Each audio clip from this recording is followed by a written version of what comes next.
Hello guys, eto meron tayong bagong project. May nakipag-meet up sa akin para ipamodify itong truck na pouch.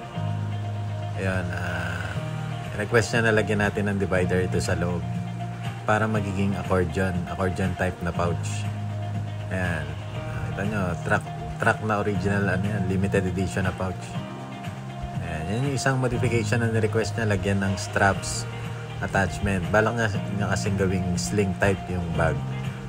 Ayan. So, ayan, buksan na natin para makita niyo yung ginawa ko. Ayan, naging accordion type na siya na pouch. Hindi katulad dati na full clamshell opening. Ayan, bali, buti meron akong same fabric na Ecopack EPX 200 na blaze orange. Tapos yung mid natin, ginawa ko ng Ultra 400 para terno dun sa bag. Ayan. Hindi ko akalain na magagawa ko to, pero ayan, nagawa ko.